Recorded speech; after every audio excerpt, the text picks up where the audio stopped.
walking down a winding road, I see the sun that glows in every crack, in every stone where wildflowers grow. The whispers of the wind, they tell a tale of time. Every broken heart's a lesson dressed in quiet rhyme. Tangled heartstrings pull and tear, they guide us through the haze. Every note a melody that plays through all our days. Find the strength in every chord, the courage to let go. Life's a song we're writing slow through highs and every low. The river runs its course, it bends but never breaks, just like the choices that we make, the chances that we take.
Silver thread through symphonies of sorrow and the words we've left unsaid.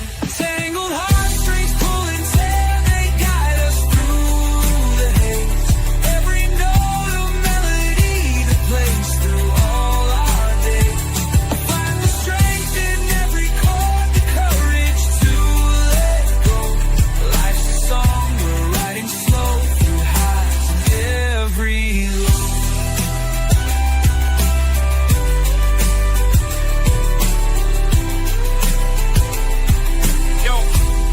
Yo, it's the echoes of the past, the lessons in the cracks. We're patching up the holes in all the love we lack. Life's a dance, a crazy chance to waltz beneath the moon. Keep the rhythm steady, cause the dawn is coming soon. So take a bow and play your part, no matter how it stings. The world will turn, the tune will change, but love's what always clings. The violin, it softly cries, the stars begin to fall. Through tangled heartstrings we will rise, we'll conquer after all.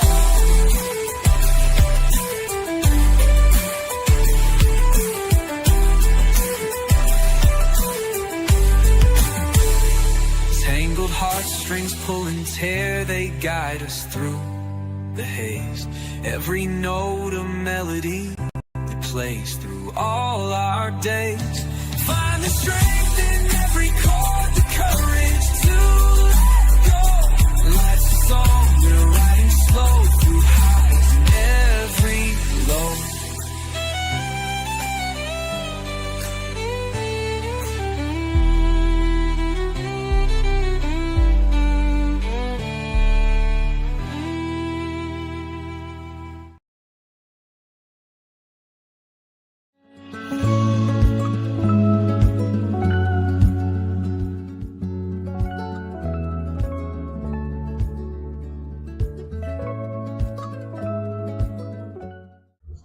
Probably not text me or call me or let me know how he's doing. That would anger me a little bit. Not communicating. I think that communication is really important and key in relationships. So not communicating with me, not talking to me, like not texting, checking in, that would mess up my whole thing. Probably just nagging, just about anything, you know what I'm saying? Just finding something random to just rap about and nag about all day. Like, yeah, that'll definitely blow my day.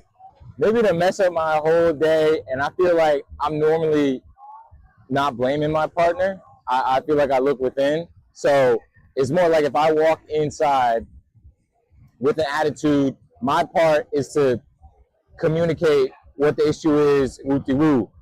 If my partner per se doesn't listen or doesn't translate to what I'm saying in my perspective, then that could blow me. So it's like communication has to be open, and they have to be open-minded to how my day may have affected me before theirs. Sometimes sacrifices. So the biggest thing that can mess up my day is to just not be heard. Very simple. And in retrospect, when I am heard, it makes my day so much better. It's the little things, I think, like, hey, I'm getting up in the morning and I just need you to understand X, Y, and Z. And when I'm heard, he takes it a step further and like prepares coffee in the morning. When I'm not, I have to deal with all of the little day-to-day things that go on my plate that are a little too much when I have a busy day. And that's where the partner can really stick out and like really develop that partnership. Or it can make my day a little bit harder picking up the slack. So I think if they're having a bad day and opposed to telling you, just kind of like going ghost, so you're kind of just in like limbo waiting on them to reach out to you, that's something that can ruin someone's day, because then you just like overthink and just think like, oh, just something I did, opposed to just them going through it.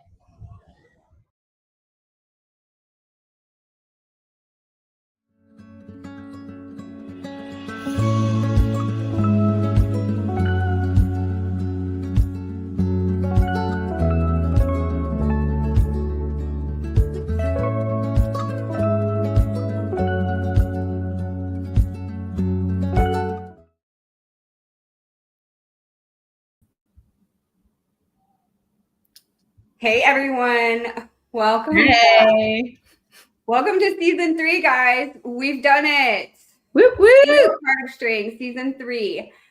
And welcome back, TJ and Andrea, for all of our unfiltered advice. Whether you want it or not, we're here to give it to you. We have received a few messages, guys. We are seeing them, we are reading them, and guess what? We are going to be responding to them very, very, very soon. And I'm super excited about that. And if you're new here, you can go ahead and send your opinions and your questions over to us at tangled@ld3productions.com. Today, we are going to focus on becoming closer with your partner. Learning our partner's do's and don'ts are just as important as knowing your own. Remember, you joined this relationship to make life more fulfilling. And fighting about the small things, guys, that is not being fulfilled. Andrea, TJ, are you two ready to untangle some heartstrings? Yes. I'm ready. I'm ready to get started. We've got so much to talk about today and to get into. I can't wait. I love that we're talking about leveling up our relationships today. I think that is so important, whether you're dating in a committed relationship or you're just like dating or you're just working on your relationship with yourself. I love it because this is where the growth happens. So I'm excited to get into this one.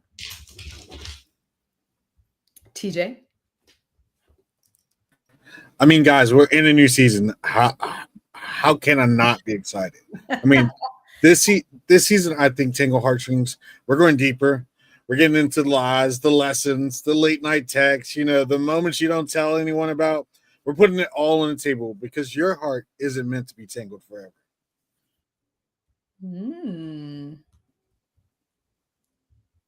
Are you guys ready for this season? I'm ready. All right, guys, let's dig in. All right, let's get started, you guys. We're kind of talking about leveling up your relationship routine. So as the seasons shift, so do our moods sometimes. That obviously happens. And that change can have a bigger impact on our love lives than we even realize. So shorter days, which I hate, colder nights, which I hate even more, or even the pressure of holiday expectations can bring out emotional highs and lows that are going to affect how we show up in our relationships. So from cozying up during the winter blues, you're kind of going into into the navigating the summer's restless energy, so you're getting that out of the way. Seasonal mood swings can either challenge us or they can deepen our romantic connections. So today we're going to unpack how these shifts play into love, intimacy, and communication, and how to turn them into opportunities to strengthen your bond. All right, Mia, TJ, tell me, are you guys summer bunnies or are you like winter snowbirds? What's your vibe? I am definitely a summer bunny. I absolutely cannot stand the cold. I want to stay inside. I don't want to go out into the cold and go on date nights. I'm more of let's cuddle at home. And I feel like we are closer during the winter time because we are spending that extra time together. Mm-hmm. But during the summertime, we have a different way of connecting when we're not able to spend that time, because I like to go out more and I do more by myself during the summertime because I'm willing to go out when it's hot. Mm-hmm. It's so funny how we get like a change of like, you know, you're like, I'm fine without running out to get that tonight. You just want to like stay in and snuggle up. I love it, but I don't like the cold. I love snuggling, but I don't like the cold. EJ?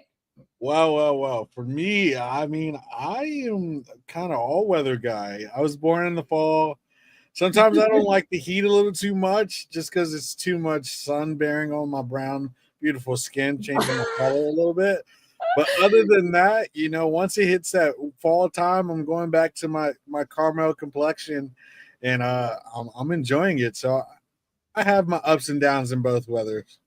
All right. So what about pertaining to relationships? How do those tie in when you're in like a summer relationship as opposed to a fall relationship? Well, I mean, of course, we have our summer flings and things of that nature. You do things that that you might regret or you might just ponder over for some time. But I definitely enjoy the winter season where you can give to someone and receive gifts. I like receiving gifts, so feel free to send me a gift if you like to. Even just a nice card is always so heartwarming. So I think for me, I definitely have to choose the winter over the summer, because summer you might not see them ever again, but winter they're around for quite some time. So you got to pick them carefully because you're coming into Christmas soon, right? So, or actually before that Thanksgiving, you got to figure out, is this somebody I'm bringing to the family Thanksgiving dinner? And then you're moving on to Christmas. And if that's always a weird situation, I know we're going to get to that down the road about gifts and how that works at Christmas. You just got a lot of stuff coming up. I think that's why it is a little bit easier for those summer flings to end, because sometimes you don't want those to go into that next phase, right? Where you got to actually do some serious thought on what am I bringing them to or what am I not? So I think that's kind of an interesting time of year, but you also have where you guys are now home a lot more together. So I'm going to point to you, Mia, because you're saying you like to be home and, you know, when it's cold outside, is it hard because then you're home all the time and you don't have that free time to just go do what you want? You know, it's not that I don't have the free time. This is the thing. I despise the cold enough to where I'm willing to stay inside. I am absolutely 100% willing to stay inside to stay warm. If I have to go outside, I will literally put 10 layers of clothing on. But being at home, I know you said mood swings, being at home so much more because I am such an outgoing person and I like being out there and really talking to people and interacting. It like soothes my soul to do that. So being stuck inside, even though I'm spending a bunch of time with my husband and my family and stuff, my mental health, you kind of lose yourself. Huge decline during the winter time. I mean, I feel like I'm isolated and I don't like it, and I kind of feel a little trapped. And TJ will tell you, he knows I don't like feeling trapped. I don't like elevators. Like I will take the stairs or an escalator over an elevator any day because I don't like feeling trapped. And during the wintertime, sometimes I'll feel trapped, especially if it's snowing, because I live in the middle of nowhere. Yeah. So I think that can play. And, you know, my husband picks up the slack because he knows it affects my mental health. But that's because we have this communication going on. There's a lot of relationships out there where people don't realize that different times of the year, your mood is going to shift. It depends on, what kind of interaction you're having and what you're doing in your daily lives. And if you're fulfilling yourself, and if you're not fulfilling yourself, then your mood's going to change. So I think it's important for our partners to understand, yes, we're super happy during the summer, or maybe we're super happy during the winter, but during the off times, our mental health takes a shift. And maybe there are a few more mood swings, and maybe they're a little harder to deal with, but knowing those things are coming is very important. And understanding that, hey, I know that it's been 3 weeks since you guys have gotten out of the house. So whether you want to or not, I'm getting you out of the house. Basically, like, you have to be that extra piece for your partner when they're feeling down. You not necessarily have to pick them up, because you're not responsible for anybody else's happiness but your own. But in order to make the relationship work and be successful, I think it's important to take those into consideration and help your partner, because when we fulfill our partner's needs, we're fulfilling ourselves at the same time. Yeah. I think a lot of people go through, I want to say it's called like sundown syndrome or something, right? When it starts getting darker earlier, especially here, I'm in California on the West Coast. So at like 4:45, it starts getting dark. It's ridiculous. I don't know why we're still doing it. Arizona doesn't do it. I don't know why we do it anymore. It just sets everybody. Yeah, it's like nice and bright when you get up, but who wants, like, you're not even done your work day and it's time to go to bed? What? I know you feel like during the winter, you don't have enough time in the day to do those things, because we're not willing to wake up early. I will tell you, I wake up at 3:30 every morning. I wake up, I do what I need to do. I get my kids ready for school. And then once they're on the bus, because I'm lucky and I have a job where I'm able to take that nap, that mid-morning nap. So like 8-9 o'clock, I'm taking an hour nap or so. Oh. So, I get all of those what's things happening done. at 3:30 with your kids? 3:30? No. My kids don't wake up at 3:30. I wake up at 3:30. So you have your right. It's time to like get ready for 5 hours. But my husband's blue collar, so he's up at 4 a.m. or 3:30, 4 o'clock, and he's out the door at least by 4:30. Wow. So no, I'm not making him breakfast in the morning. No, I'm not making him coffee in the morning. I'm just up and making sure that everybody's day is going to go okay. Got it. Okay. I just need some clarification. Yeah. You're willing to wake up an hour before your husband? Oh my gosh. Okay. Honestly, it's not something I can help. No matter what time I go to bed, I'm up at 3:30. Even if I'm just up for like 5 minutes, I still am up at 3:30. You can't figure it out. I'm okay. I get my nap in the midday and we're good to go. Self-care is important, guys. I still wake up at 9:30 and have to get a midday nap. So I applaud you for doing that.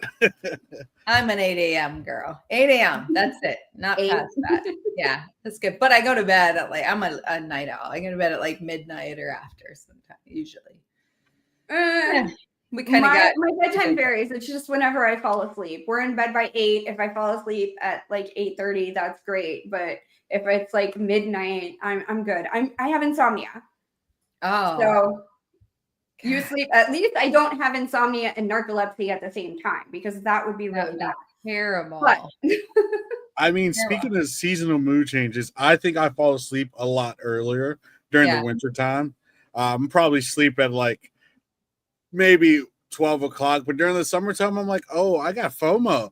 There might be something going on outside that I want to be a part of, someone's got a festival up the street. Let me go see what's going on. I think we feel the need. So during the summertime, there's a lot more sun. It's brighter. It shines brighter. There's not as many cloudy days. I think our body craves vitamin D. It's very important for our body to get the vitamin D. And when we're stuck inside during the winter time, we're not getting enough vitamin D, and that can affect our mental health also. So during the summertime, our body knows subconsciously we need to spend more time outside because we lacked so much during the wintertime. Yeah. I get a lot Yeah. of my tan on in the summer, so I'm like storing up for the winter, basically. Mine fades so quick that I'm already as white as I'm going to be. Look it up. Yeah. Like I said earlier, I think I get a lot lighter during the winter. I definitely lose a lot of vitamin D. And, who knows? All that tanning. Yeah, next winter I might look like Mia. Who knows? Oh my goodness. I hope not, because I feel bad. Oh my gosh. You glow in the dark sometimes. It's not that great. Yeah. Well, all right. Well, talking about being somebody else, let's talk about some Halloween role play fantasies. Oh my gosh. That is so much fun. You don't have to wait till Halloween, guys. There is a year-round costume store on your computer. I promise. On your computer? Okay, I was going to take a drink, but now I got to wait because you brought up one of my favorite subjects. It was a segue.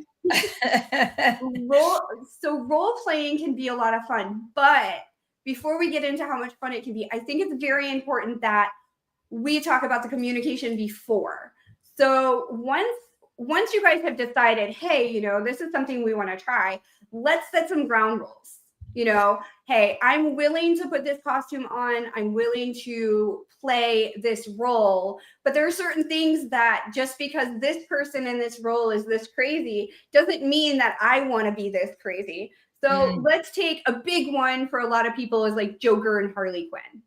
Okay. So some people are like, yes, choke me. And then some people are like, no, don't choke me. But I mean, opening up with your partner and being comfortable because, hey, you guys were comfortable enough to decide to do this role playing. You should be comfortable enough to speak about it beforehand and getting your partner's permission and not pressuring. Let me say that one more time because that is the most important thing when we try anything new in the bedroom. Do not pressure your partner into doing anything at all. But pick your favorite character. Pick your favorite movie character. Do the football player and the cheerleader. It doesn't have to be negative. I mean, the maid and the CEO or the secretary and the CEO. Have fun with it. Get some props and actually use the props. Do the cops and robbers thing, FBI, DEA agent, whatever you're into. But I mean, seriously, get into it. Have fun with it. Be silly. That is a major thing. Don't be uncomfortable. Be silly. You're gonna say stupid shit. You're gonna do stupid things. You guys are gonna laugh about this later, but the memory is going to be there. And when you're 60 years old, you're gonna be like, oh my gosh, you remember that night that we played doctor and nurse or doctor and patient and we did this? I'd like to try that again. And when you're in your 60s, everybody's like, oh my gosh, you can't have sex. Believe me, they have sex. And I'm sure they have amazing sex because of the experience. So when you get in your 60s, you're like, oh, I have this memory and like, I want to replay that memory. So it's a fun time for your partner to look back on and do again later on in the future. Yeah, I think sometimes people get nervous because you want it to be perfect. And so I think a lot of times we have this fantasy in our head of how it's supposed to go and how it's all supposed to play out. And so I think you just need to kind of chill out and just let it take its course. You're going to be nervous no matter what when it starts. But then if you just kind of try to let your guard down and go with it and just play off of each other, I think it can be a lot of fun. Have you tried it, TJ? I've got an idea for my gentlemen out there. Play doctor with your girlfriend, man. Find her weak spots, pinch that little nerve that she likes touched. I mean, maybe it's her ear, maybe it's her neck, maybe it's her leg. You never really know. You could even play cops and robbers, make her the robber, and feel her up and down. You got You're so excited about this, TJ. The smile on your face right now. Trust me. I'm just imagining because I am so ready for this Halloween. Already got costumes planned out. Can't give too many secrets away, but definitely plan your costumes out with your girlfriend. So you're a But big also, dress up guy. You're a role player. I mean, I'm an actor. I gotta have that fling out there. You got to try new things all the time. Maybe this year I'll be Spider-Man. Who knows? Get Mary Jane to Ooh. kiss me upside down. Who knows? Ooh. I thought I was going to turn into Spider-Woman. Recently, I got bit by 2 spiders. Oh. And I was like, yes, I get a superpower, but it didn't fucking happen. Didn't happen. Damn it. You got to find the special spider. I'm sorry. Oh, darn. Oh. I mean, honestly, guys, role playing, it's going to be nerve-wracking. It's going to be a planning session. It's going to be, because basically, like TJ said, he's an actor. He acts for his job. So basically what you're doing is you're acting. You are acting out a role. So you're not yourself. You become this other person. Be comfortable with this other person and don't feel self-conscious about it. I mean, the first couple of times it's going to seem a little crazy, but after that, guys, it's going to be perfect. You guys are going to look last. Mia, do you suggest you go all out on your costume? Like first time, if you've never done role play before, you're with a new TJ, you're just giggling over there. He's like, I'm giggling because I want to answer the question. I'm like, please. All right, TJ. No, truly, I think it's important to go all out. If your character has pigtails and, if their hair is colored, buy a wig. I mean, really go all out. Get into the character. Make it fun. Make it silly. Make it memorable. How long does this last? How long do you stay playing in this role before you kind of go back to like, hey, this is me and you, and now we're just going to have a good time together? Or is this beginning to end as a role? Great question. Well, so that's the communicating part. That is 100% the communicating part. I don't suggest taking role play outside of the bedroom because then you are not getting consent from everyone else around you. Consent is important when you are making something sexual. Whether people around you realize that it's sexual or not is completely different. You knowing it and going out into a public place in your role play set and subjecting the public to that is not okay. No, I didn't mean going out in public. No, but I think this is something that it needs to be discussed too, because I mean, you're saying how long do you want to be in this? If we're doing, the CEO and the secretary, this could be a whole day thing. Yeah. But it's important if you're doing the CEO and secretary, you're not doing it in your place of work because those people around you are not consenting to that. Yeah. And it's important when you make anything into a sexual situation that everybody in the room consents. Yeah. Whether they know it's happening or not, I think it's important to have consent from all parties because if you're in your workplace and you and your girlfriend are in the same workplace and you guys are doing this and you're having this CEO, secretary, even though you guys may not be in those roles personally, but it's a sexual fantasy of yours. So you're in these roles, you're in your workplace and you're doing this. And then 6 months later, you guys are sitting at the lunch table and they overhear you talking about it because the memory has popped up. Yeah. And then they find out later. Then it becomes an HR issue and you could lose your job. Yeah, So, you really shouldn't be bringing this into the workplace. Refer to last week's episode where we talked about affairs within the office and just be real careful with that. We don't want to bring that into you keep it at home. Keep it at home if you guys are together. Also, talk about the consent of recording these interactions. Yeah. A lot of people want to have the memories of these actions happen and make sure that you keep it to yourself. I mean, unless you have the permission from your spouse to share it out publicly, be sure to keep it to yourself. Hide it away in the attic or something. Wow. Absolutely. Consent. Anything sexual involved. Everybody in the room gives consent, guys.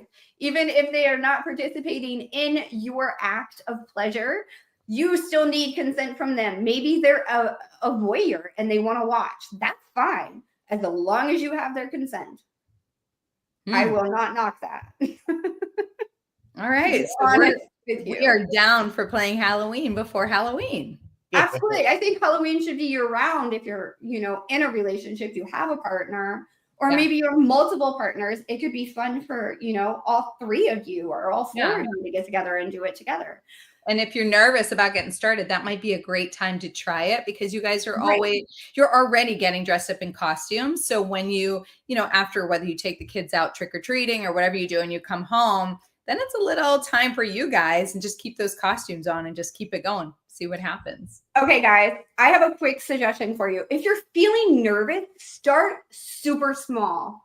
Do the bar scene.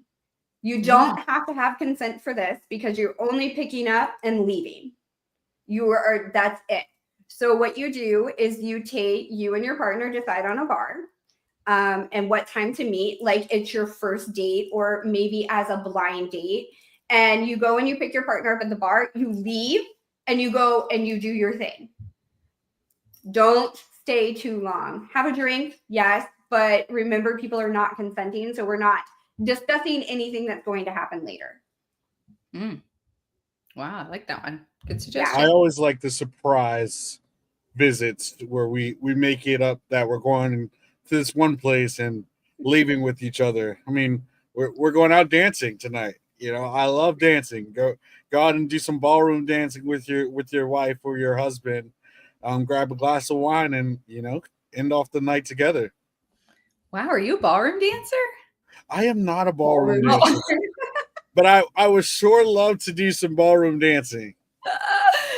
You just want to try it. You said it so convincing. I'm like, TJ, I did not know this. See, I'm going to make up the steps as I go, but I know there's actual steps you're supposed to take. Just a few. Nothing to worry about. All right, guys, guess what? It's our favorite time again. Let's see what you, our viewers, think about our questions we came up with this week while we were setting up for the show. Our second one, we already saw our first one. Our second one is going to be, let us know what your answers are in the chat first. What is the something in your relationship that you've always wanted to try? And what's stopping you? Why aren't we doing this? Come on, guys. Maybe it's that role play. Yeah.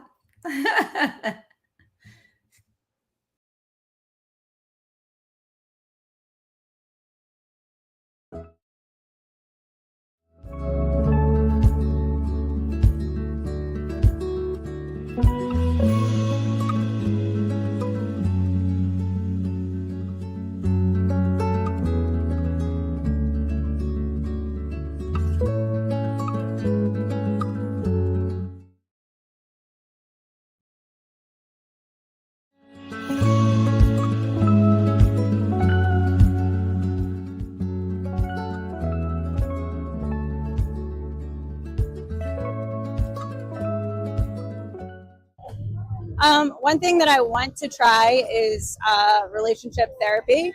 I think communication is something that can always be improved upon. It doesn't necessarily mean we have bad communication, but to have a third party as a professional perspective is something that I think is always a good way to strengthen your communications and also develop a perspective that neither of us would have otherwise. So it's definitely something that is on the to-do list of things to try. I guess I would say a threesome for real. Never really explored that route, so that'll be something I like to try to get into, see how it is, I think being completely vulnerable is one thing that I haven't tried in a relationship. It's really scary to just let loose and let go with someone else, especially a stranger. It's a new relationship. So I think being vulnerable is one thing that I haven't done. I'm gonna say for the safe answer, I usually try a lot of things, but something I haven't tried and I would not recommend is maybe a threesome. That's not me. Would I try it? That's a whole other question. But you know, niggas think sometimes. But So right now, I just recently ended something with someone. So I think probably before that happened, I would just say in general, like open communication, because that's what led to things just kind of like ending. So that would be something I would have liked them to do, because I was always pretty open about how I was feeling, but they just kept everything inside. Probably like meeting his family. Yeah, I haven't tried that yet, so I would like to try.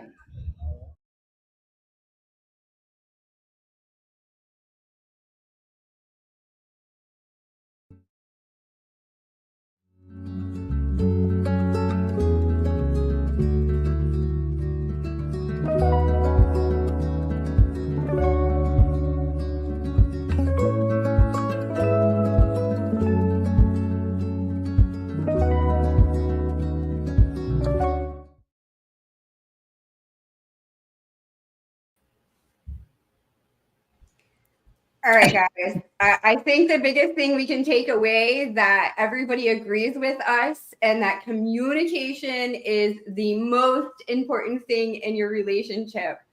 So why are we not communicating? I don't know. I think I got from the guys they want threesomes. I was laughing at the one guy who's like, I've never tried it, but I would definitely not recommend it, but I might try it, the threesome.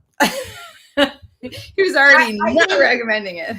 I think honestly, I think that is something that is almost under every guy's radar. And truly, I think it's under a lot of women's radar too. I don't think it's discussed enough. And I think that we're in this monogamous world and we think that it's bad when we do that. But when we open up and we communicate with our partner and both of us are in agreement with it, I don't see the issue with it. I know that it can bring some problems, but it can also be a lot of fun. It could be a learning experience. It could be something that opens up your relationship and you move on from there. Or maybe it's something that, hey, you know, we enjoyed this, we had this experience, but we're monogamous and we're going to stay that way. And this is going to be our only experience. But I think it's important that we are discussing this with our partner, that we are not pressuring our partner. Like I said earlier, we are never pressuring our partner into our sexual fantasies. It's just not going to happen. But I do have a question for you guys.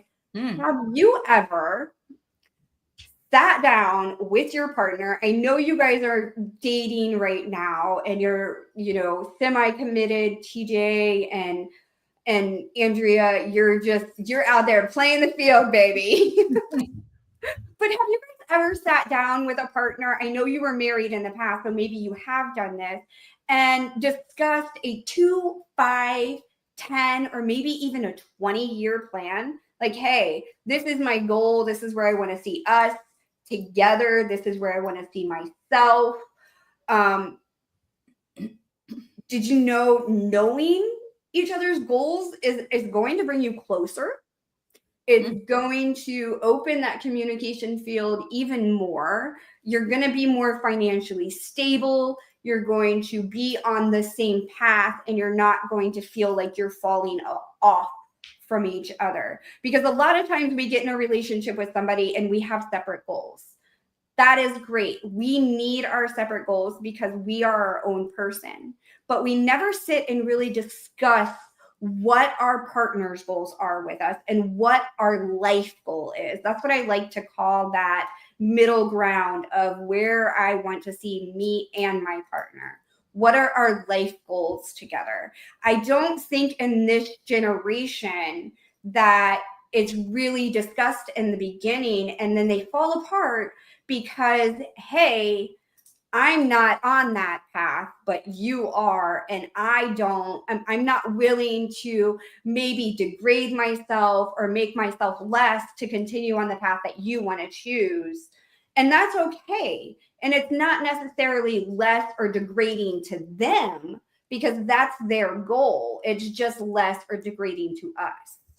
So I think are you referring to life as a whole, or are we referring to like sexual experiences? Like no. Here we're definitely going to reflect on everything. I know we were talking about sexual experiences, but this is something that I really wanted to discuss tonight. So we're just going to move on from that and move into this, because I think it's important for a relationship to work and be successful and be fulfilling.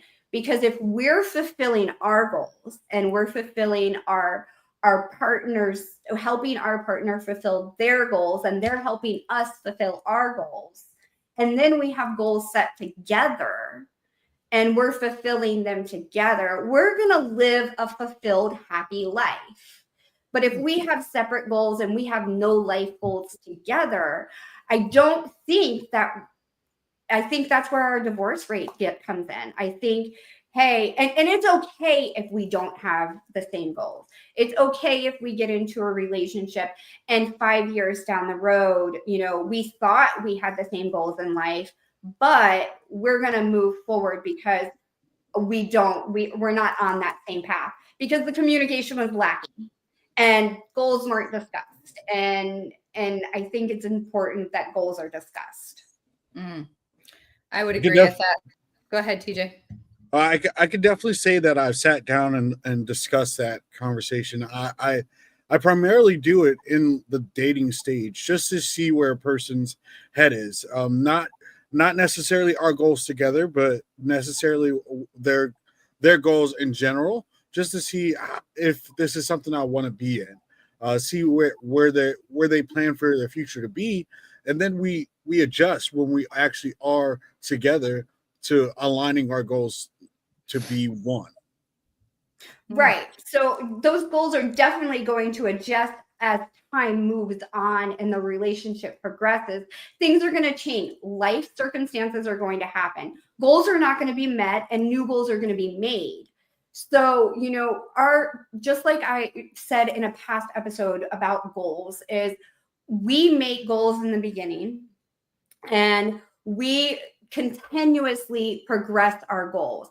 Sometimes they change completely because we have had life experiences that are not in our best interest. So we've decided that goal is not going to happen. So of course we're going to move on from that goal. So goals are always changing.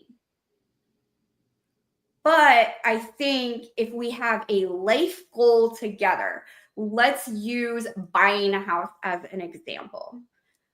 We have smaller goals that are self goals that we're going to create to get to purchasing that home. And then we're going to have bigger goals together. Maybe it's saving $5,000 in 3 months and we're both putting into it. So our smaller goals are we're going to sell off all of our collectibles. So that way we can put it into that savings account. But our partner has decided that they don't want to sell off any of their personal things. And that's okay because that's a choice they made. So they're going to do side jobs and they're going to put that extra money into it. So it's working together. Now, if one partner is doing the extra and the other partner is not doing it, that's not okay, guys. Because we're in a relationship together and it's not 50-50. It's pick up where you need to pick up. To answer your initial question, Mia, I think because I was married for 20 years. So yeah, we absolutely had goals from the beginning and to see where those are going to go. But it's really hard when you are changing so much throughout those years. You are at times, some people grow closer together and some grow a little bit further apart because your goals, you're starting to find out they're not totally aligned. And it may be something that you're not even comfortable discussing. So you kind of end up going in a bit of a different direction. And I think you're just a completely different person in your 20s than you are in your 40s, 50s, whatever that might be. So if I fast forwarded to where I'm at now, and when I am with a partner or somebody, it's very important to discuss goals, at the 5-year, 10-year, 20-year plan right now, because we got to figure out, retirement wise, what's that going to look like? Where do you see yourself? Like I hope and imagine myself being in a house. I'm like in an apartment here in California because it's absolutely outrageously expensive.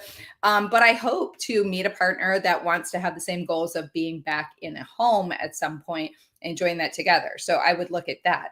But I also think that our society today is so different than it used to be, and things change on the fly these days. I feel like I'm just constantly like buzzing and moving because I don't know exactly where I want to be, what I want to do.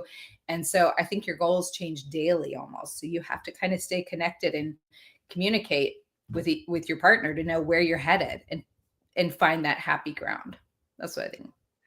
I got a question for you, ladies. What is a realistic goal in the relationship for you two? To be happy. I think honestly, a main goal, I think, in every relationship is to be happy, is to feel fulfilled and to feel wanted and needed. And making our partner feel all of those things at the same time we do. Mm-hmm. Mm-hmm. Yeah. Wait, repeat the question, TJ, one more time. What is a realistic goal for you in a relationship? Oh, yeah, happiness. No, I'm just kidding. I take her answer. No, just I have so many goals within a relationship. And they have that 80-20 rule. If 80% of what you have in your relationship is great, can you deal with the 20% that is not? Right. So you got to look at that and figure out where you're at with that. So I usually look for that 80% or more within the relationship. And my goal is to communicate with each other, to get on the same level in whatever we're enjoying doing outside of the home. If we want to do activities, I want to do and things that they enjoy doing, and I want them to enjoy doing things that I do. So you're kind of bringing those in together. Communication, we talk about all the time. That's a huge goal for me, to make sure that I'm being honest in every relationship. It's shocking to me how much it can take away anxiety, and it can take away the pressure when you're just being honest with your partner and just letting them know where you're at, whether it's good or bad. It's not always going to be a good thing, but if it's something bad, you got to, find a way to talk about it in a way that it doesn't come across as bad, and find a way together to make it, good. So I think there's so many different goals that you can have, whether they are tangible goals or they're just, something that you have between you within your connection. If it has to do with tangible stuff, like I said, a home, you want to have a goal of maybe how much you guys want to have in your retirement account together when you're going to retire. You have to have all those conversations, know what the next step is. A lot of people, when they retire, they go into this weird phase where they don't know what to do with themselves. So are you going to be there for your partner when they are struggling with that stuff? So I think just, talking about everything as you go is the best thing that you can do. Keep it open and allow your partner to feel safe talking to you about things that they may not feel comfortable about. I think you need a safe space for that.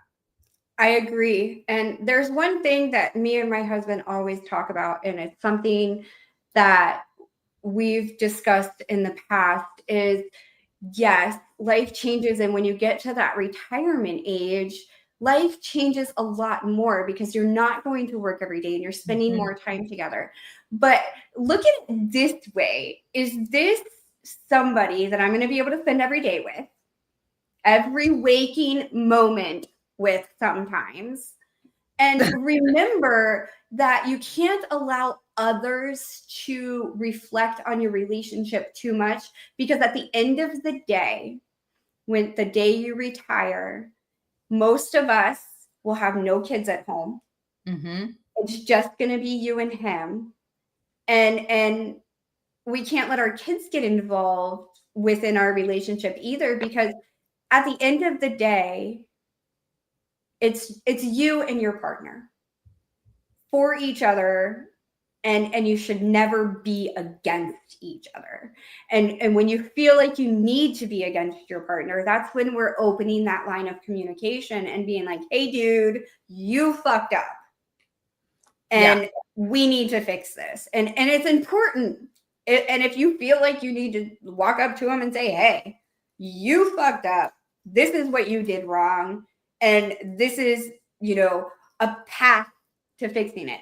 You cannot tell them what to do to fix it, but you can tell them how it's going to make your feelings better.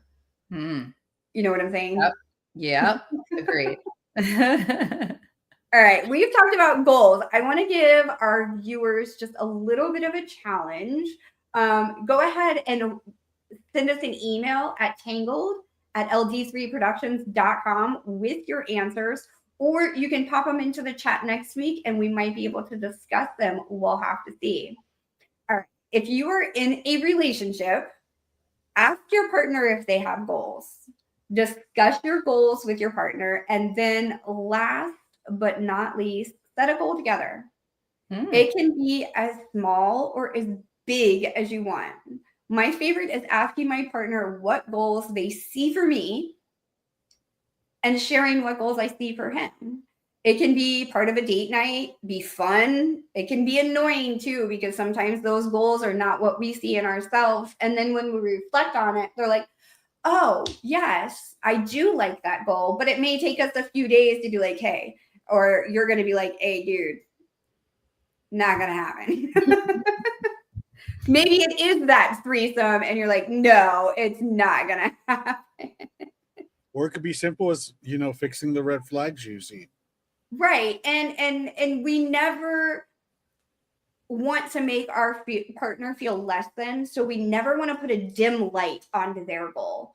You can reword it and be like, maybe this, if we do it this way, or if you do it this way, the goal will work out better, because it's all in wording. Sometimes we don't understand what our partner is saying because we're not processing the words properly. I know I have a big issue with that. It takes me a few minutes to process things, so it always takes me a few minutes to respond sometimes. And that can be annoying to your partner. So just take time. Do not dim that light at all. I like that. But I think it's time to go ahead and get back into that sexual thing. I just really need to hit on to that. All right. Sexless challenges. Have you guys, okay, first question. Have you ever done this? Have you ever had like a sexless challenge? A list of things that you and your partner have discussed and want to try, but there's that little something that's holding you back. They're doable, but maybe it's the role playing and you're just not comfortable with yourself. Interesting. I gotta say for me. Come on, TJ. I know you got a list. You got a list. We know he's got a list. Of course, Daddy has a list. I always have a list with my partner, but I think the real challenge for us now is that we're at an age where we don't own our own homes. So we're kind of working on getting into the house together. Once we're able to get out of our parents' house and actually be living on our own, not worrying about roommates being in the same apartment as us, then I think we can elaborate on our sex list a little more. But as for now, we have a very minuscule sex list. I'm going to digress for a second. If you're living at home, where is any of this role play that you were talking about? Where's all that happening? Hotel. Yeah. Mom answers the door. Hey, listen, they said if it's a will, there's a way, and you always got a way for it to happen. Airbnbs, hotels. Oh, yeah. So it's not like TJ's like doctor visit and mom answers the door and you're like, oh, it's not like that. I mean, I might show up dressed up in the doctor's suit, but mom might not know what a patient is. Hey, so speaking on role playing and Airbnbs. Okay. There is, I'm not going to give the name, but Google is your best friend at this moment in time. There are adult Airbnbs that you can take and fulfill this sex list challenge. Wow. Maybe you've never tried a swing and you're not in a place like TJ where it's feasible for you to put up a swing. Or maybe you want to try a little bit kinkier things and get onto a spanking table. These places are set up already and they are very well cleaned. And you guys can rent them and you can live your sex list challenge. And if your sex list doesn't include anything that kinky, there's other ways you can fulfill it also. Wow. But one suggestion is when you're looking at different positions that are going to be on this challenge, take your and your partner's height into consideration, because there are some positions where a foot makes a big difference. So Size therefore, does matter, when man. your husband is 6'3" and you are 5'3", those things don't happen. Oh. So, Oh. and Also, also don't, if your partner is giving you this list and they're willing to share this with you, they're open and they're vulnerable. Okay. So we're never, ever, ever, ever going to say, that's gross. That's disgusting. You're demented. That's masochistic. We're not saying those words. Who is saying okay? those things? Trust me, there are people out there that do not want to try things on their partner sex list, and they will go ahead and be as nasty as possible so that way they don't ever have to try it. Unfortunately, those relationships tend to not work out because the communication is not there. Doesn't sound like it. Absolutely not. So we're never going to make our partner feel less than. If they want to try handcuffs and you're not okay with that, then the answer is no. If they want to be tied up and you're not okay with that, the answer is no. If you want to be tied up and your partner is not okay with it, then the answer is no. Period. Once that communication happens, we're making a list, and maybe we have to cross those things off before we even start working on our list. I like that. I don't know. I'm truly. Mine would be role play. I'll say that. I'll jump in with mine. I've never done that. You've never done it? Never done role play? Nope. But I'm do not you a big Halloween girl either, though. do you have a list, though? Have you ever created a list? It doesn't have to have role playing on it. Maybe it's finding the G spot, because some people can't find it. You know what I'm saying? Like a map for that. Let me just say, there should be a map. Every man, when they turn 21, they get a map to the G spot. It's like a welcome to the party. Oh, but some men and some women have missed that memo, and that's okay, because we know what feels good, and we're going to open that communication line with our partner and be like, hey, a centimeter to the right. That's why you play doctor. You right? try to figure out the G spot. Now I like to mess and be like, let's see what you can do. Right? Exactly. Very few passed the test. Okay, I'm gonna give you a few like small sex list challenges that you guys can try. So you could go as far as your partner wearing a toy out in public. We're not turning the toy on, guys. We're not turning it on unless we are by ourselves. Consent is important. Those things make noise. They're not as quiet as they seem. You can also maybe, no, we won't talk about that one. Oh, now we gotta. Okay. She's thinking about it. I got one. Try okay, handcuffs. there you go. Handcuffs. Oh, okay. Yes. Hold on.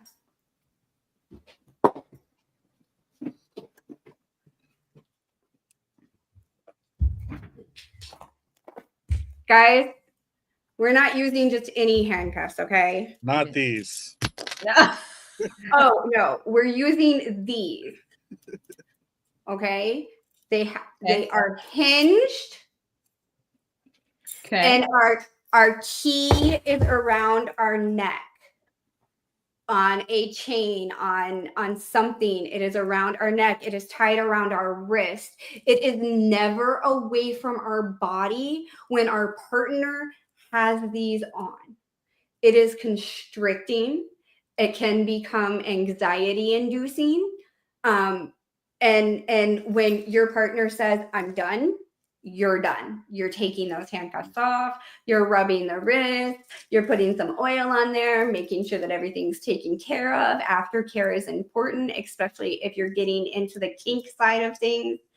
And once again, consent is important. We're not just pulling them out from underneath the pillow and throwing them on our partner and be like, hey, we're role playing tonight. No, that's not how that works. What's the They're getting difference, consent. Mia, between the ones you held up and the ones TJ held up for the audience for them to know? Okay, so this is what you can buy them. Anybody can purchase them. These are considered police issued.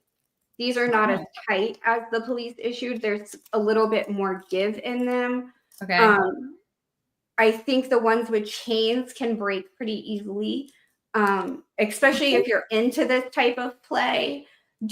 Please do not go to any little sex shop and purchase a pair of handcuffs. The fuzzy ones are cute for decoration, but they are not safe to use. Where'd you get yours, TJ? From the little sex shop. Just kidding. So mine are actually police issued. From the 90s? Yeah, from the 90s. Wait, what was that show? Police Academy? There you go. Funny release. All right, Yes. let's take it. Mine are actually police issued, and they have the chain. And like Mia said, this chain is probably not good to have on your. Yours seem like you have a little bit more space in them to like maneuver, whereas hers seem more restricted. Well, hers has actually a give where they can loosen. Mine actually gets tighter. Yes. Oh. Yours don't. Huh. Interesting. Yeah. That's my favorite part. The sound. sound. There we go. ASMR, guys. Okay. Anyways, moving forward, we have one last question for you tonight from our little man on the street, and we're going to find out what our viewers had to say.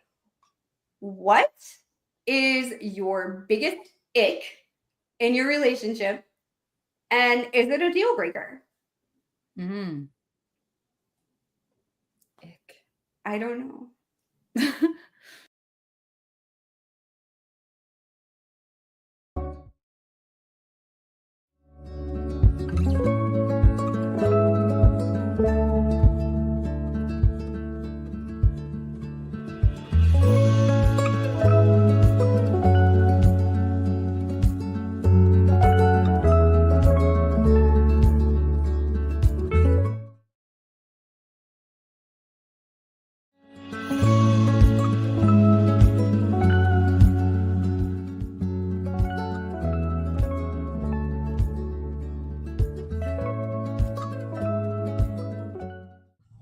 Lying is my biggest ick in a relationship, and it definitely is a deal breaker for sure. Yeah, It's not a deal breaker, but it definitely needs to be discussed. I think when you are a little bit too pretentious and you're not open-minded and you think you're too good for regular people things. Now, I'm not going to go into what regular people are, but it's like when somebody tries to offer you a branch and you just swat it away, that's not tough. Don't act oblivious to it. You want to meet the person that you say that you love, so meet them where they're supposed to be at. It's like accept them for everything. Don't just pick apart what you want to pick apart just for the sake of you should change this. Compromise only goes so far. You got to meet on the bridge together type ish. But yeah, that's basically what I'm saying. Inconsistency, I would say. I would say it's the biggest ick, like overall. It's not a deal breaker because it's something that you communicate with the person, hopefully they fix. But eventually, I guess it would be one if they don't fix it. And yeah, I don't fault them, so it is what it is. Biggest ick is not being able to plan ahead. No, I don't mean the next day. I mean, like if you're in a really serious relationship and you need to know what the next year looks like, to have that stability in place and to be like on board and really helping with the larger goals, not like just the day-to-day goals. That's my biggest ick, when they can't communicate or have those commitments for the long end and just a short end. Is it a deal breaker? It's something that I think can be improved upon, and if it's not going to be improved upon and there's no hindsight for, you know, a year out after you've put in 2 years in, then yeah, I think it's a deal breaker. Oh, you know when like guys get out the car and like you can see their like butt crack or like their underwear is really low, that's a big ick. Like, if I see that, I'm just done. I'm done. Or like not communicating. That's like a real one, but the other one is like more superficial. But yeah. Being untruthful.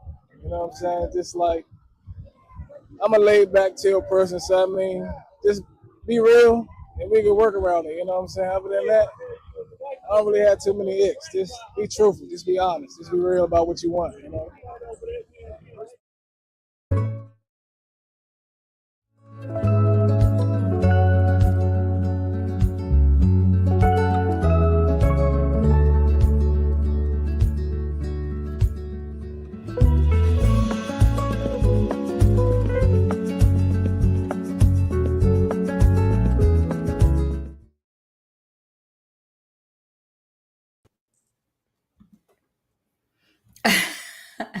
I like the guy getting out of the car with the butt crack showing. That's I good. was like, me too, me too.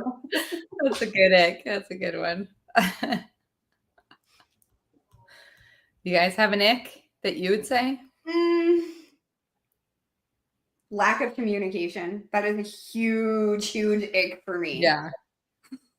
Yeah. For me, would be like over clinginess or something. That's just like where you're like, stop, get enough. Enough.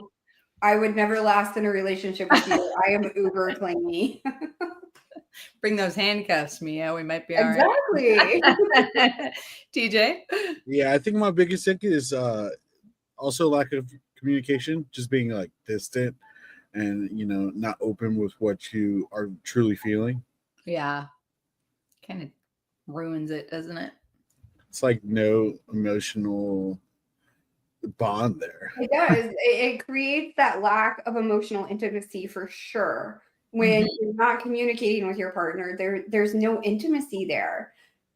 You don't know what they like. You don't know what they need. They're not willing to listen to you with your likes and your needs, or maybe it's even wants that are not shared. And then you don't share your life goals and goals for your relationship together.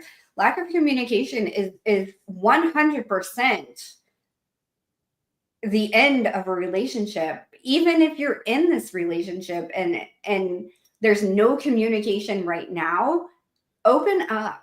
Start communicating with your partner. I promise it's either going to open your eyes and make you realize, hey, I don't like who this person has become, and this is not the direction I want to go into, and we need to end things. Or maybe it makes you closer and you guys work it out and move forward and create this fulfilled, happy lifestyle. Yep. Good points. All right, TJ, I know we're talking about cutting people out of our lives. It's something I mentioned. I know it was something that we discussed that we really needed to hit on. Yes. I think we've all had certain relationships and habits that have shaped our lives into what they are today. I mean, some of those influences have been positive, while others, they have left us carrying patterns that no longer really serve us. It's relatively easy to distance ourselves from strangers who bring you no real meaning in your life. But when it comes to family members or people that are deeply rooted in our history, the decision isn't that simple. Why is that? I, I say, why does it feel so much harder to let go of unhealthy cycles when they involve people closest to us? Part of that is the emotional attachment, the love, the history, and the sense of obligation that ties us to family or long distance relationship. Another part is just fear. The fear of being judged, fear of being disappointing others, or the fear of facing life without the familiar bonds. If the pain they cause, and sometimes it's because we've been conditioned to believe that loyalty should outweigh our personal well being. Breaking away from destructive patterns requires courage and self awareness. It means recognizing that our peace and growth must come first. Even when the choice feels uncomfortable, choosing ourselves doesn't mean abandoning love.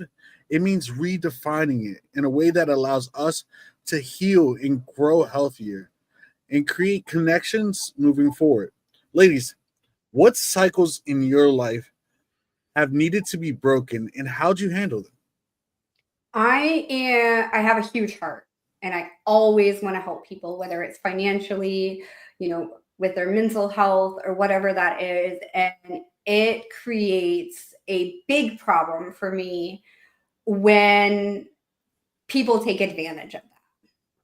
And I've had a lot of people take advantage of that within my life. And I've had to cut a lot of people out of my life because of it. When I decided that I'm no longer going to live my life and to make sure that everyone around me is happy and choosing my own happiness, I had to cut a lot of people out of my life, including my own family, blood.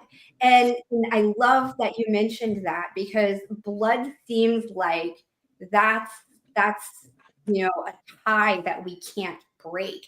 That's what we're taught growing up. That family is family, blood over everything.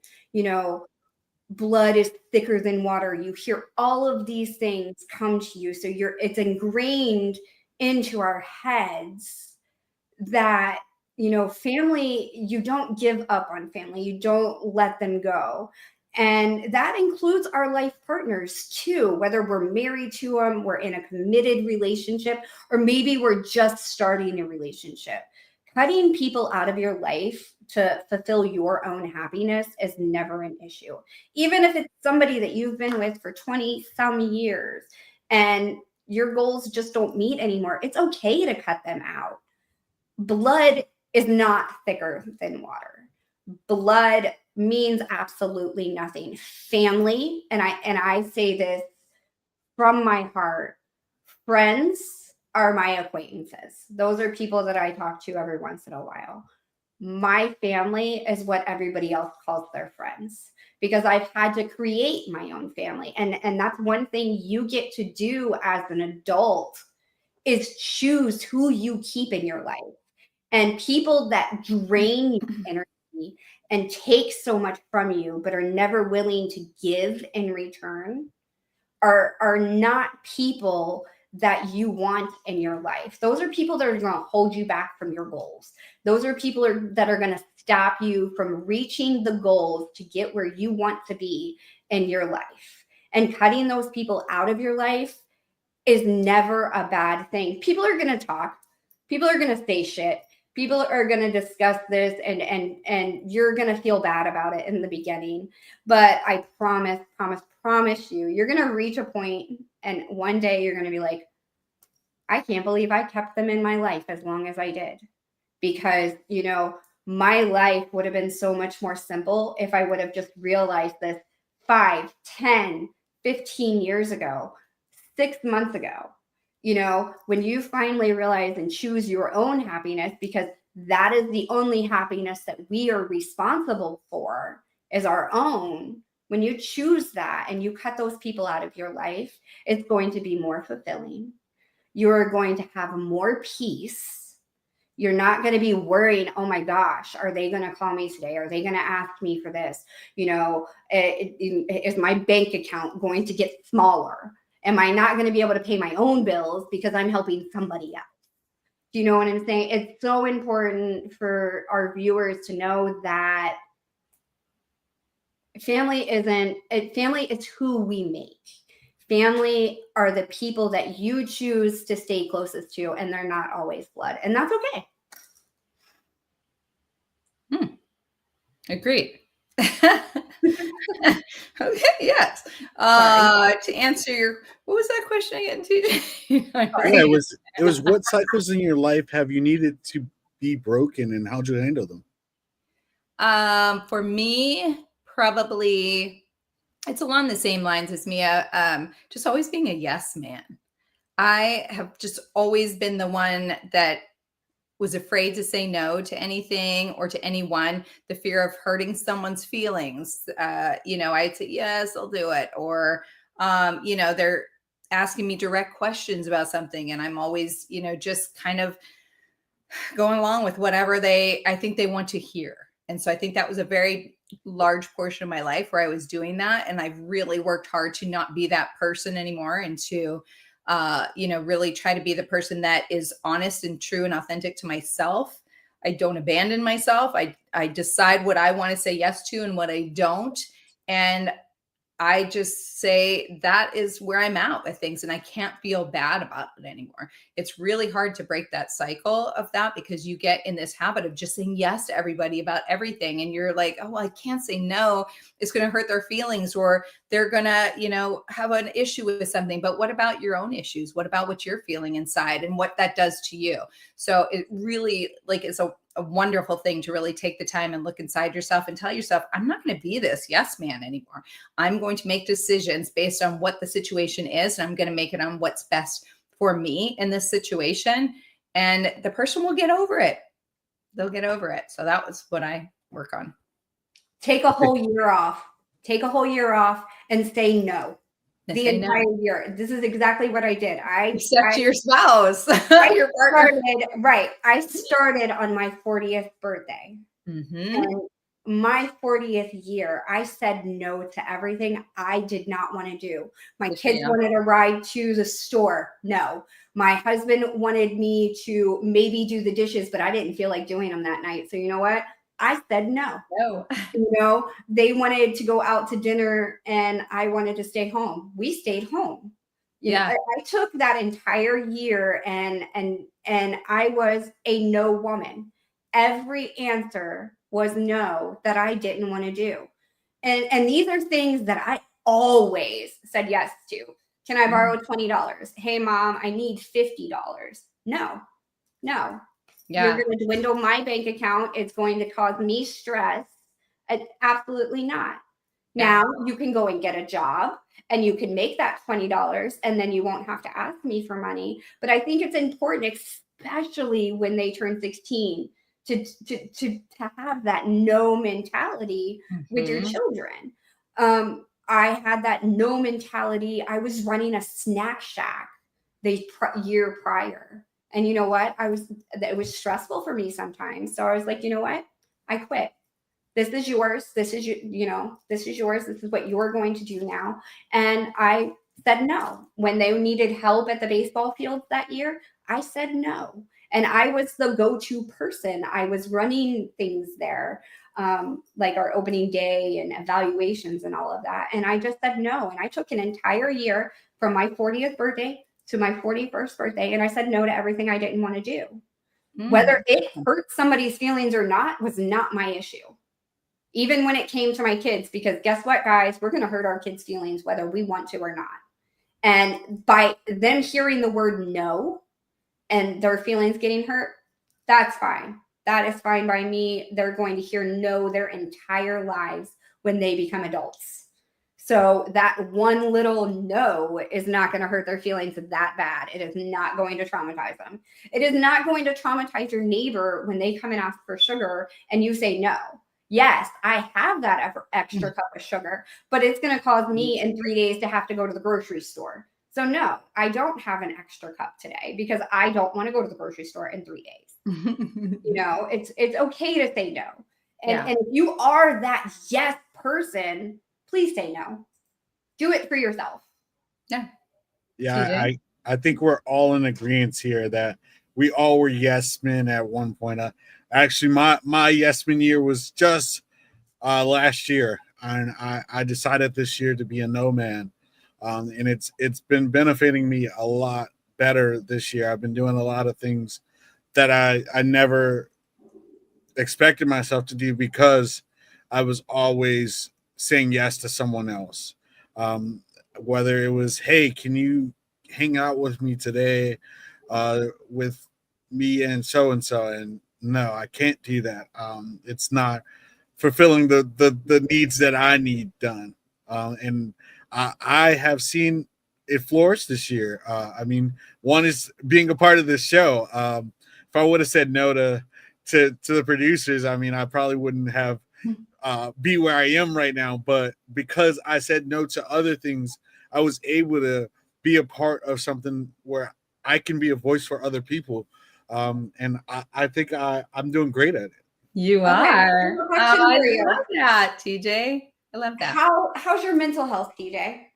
Oh, In the short time that you've been doing the no answers, how are you feeling with your mental health, the clarity, and does it still bother you when you hurt people's feelings?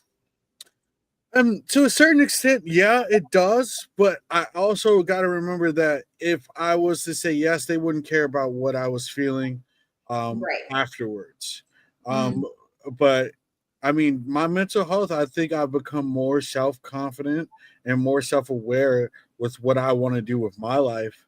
That everything that pertains to me, I could say yes to. Right. I think that's great. I think that's amazing. I love to see people that are yes people finally realize they don't have to say yes. If it is going to affect your mental health, if it is going to affect you financially, if it is going to affect you having food in your mouth, the answer should always be no, regardless if it's going to affect that other person. Because guess what, guys? Like I said before, the only person's happiness you are in charge of is your own. Yes, we are here to enhance our partner's happiness and enhance our kids' happiness and those around us, but we're not responsible for it. We can do things that make them happy if we choose to, but we don't have to. It's important for them to figure out what makes them happy and how they can fulfill themselves. I think that's another thing that we are saying yes for, is because we hurt so many people's feelings and when we say no, but that's their feelings. 100%.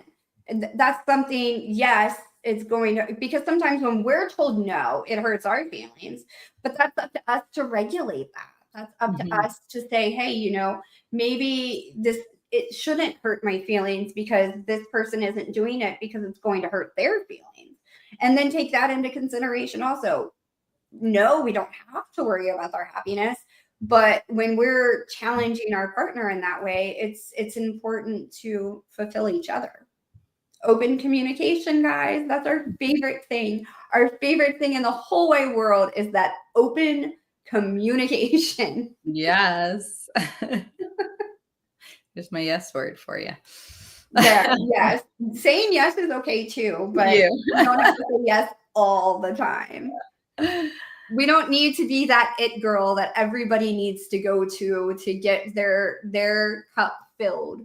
We need our cup filled also. But we don't need it overflowing. We just need it a little bit above middle. All right, ladies, I got a question for you. I want to bring it back to, breaking unhealthy cycles. Is it wrong for us to revisit bad breakups or breakups in general? I don't think it's wrong. I think our bad breakups are learning experiences. It teaches us what we don't like, what we're not willing to tolerate. And it also teaches us about new red flags that we're going to have. So revisiting a bad relationship to reflect, absolutely. If it's a bad relationship and you're revisiting it with that partner, absolutely not. You've already established that this is not going to work. Even if you have grown, in most cases, it doesn't work unless it ended cordially and you guys both agreed, hey, at this point in our life, we need to step away from each other, and then you revisit it. But that's not necessarily bad. Yeah. I think a lot of people tend to, you're trying to decide whether you're going to move forward or not. I'm notorious for going back to some relationships, not always bad ones, but just some relationships in general. So I think it might be a comfort thing, when you're out here in this dating world and you're trying to decide if you want to move forward and meet new people, and then somebody comes along from your past. Sometimes it's just easier. But I think, like Mia said, it's a great way to find things like the red flags that you need to look for. We learn so many lessons from things that have come and gone from our lives. And I've said this many times, people come into your life for a reason, a season, or a lifetime, and you don't know why they're here. So sometimes they come in and it's for a reason, just for you to maybe see, this is a relationship that I don't want for the future, or this is how I don't want to be with somebody in the future. These are things that are very important to me. And so it allows you to recognize those and take them into the next relationship. But going back to them, sometimes you didn't get enough answers. I really think it takes, sometimes you just need to hear it a second time, and you're sometimes looking at it with a different lens too when you go back the second time, and things can be different. I think when you go back the second time, there's a lot of hope there. You're Definitely. hoping this person has changed. You're hoping they're not going to present the same red flags, and you're hoping the arguments don't happen again. And unfortunately, they usually do. Right, exactly. They usually do, because it's important when we leave a relationship to work on ourselves before we enter into another relationship. And we can't count on the other person creating that mental clarity within themselves and working on themselves, unless it's discussed and the communication is there that, hey, you know, I went to therapy, I've done this to improve myself. Then that's something that maybe you can enter back in and explore that bad relationship if they have gone through the steps to work on themselves. But I think a lot of people forget about that. They're depressed. Hey, you know, this was the love of my life, or it was such a bad relationship that they went into depression before they even left. So, you know, I think finding that mental clarity within yourself and reflecting on it right after it happens is probably the most important time to reflect on it. Like, hey, they did this, this, and this, and these are things that cannot be in my next relationship. These are huge red flags. And that's what a bad relationship is, a bunch of huge red flags. And we tend to look past them because we have hope that in the future, these people are going to change. And in most cases, if they're not working on themselves and you're not openly communicating these things, then it's not going to work. Yeah. It's sad, but it's true. It's unfortunate. It's 100% unfortunate. And like I said before, if we're leaving a relationship, we are working on ourselves directly after. And I think we're going to leave on that note, guys. We will be back next Sunday right here where you're viewing us now. Look for that notification to come in, and we will see you guys next week. Andrea, TJ, this was a great episode, and I cannot wait to really dig into season 3. Yes. Amazing. Nice job, guys. Bye. Bye.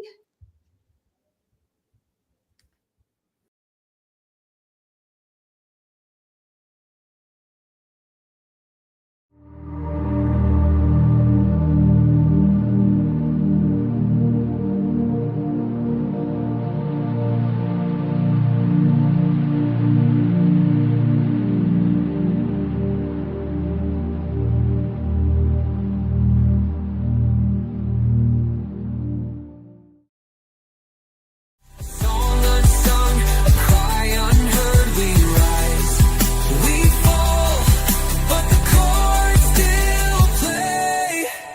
Guidance is found in the light of day.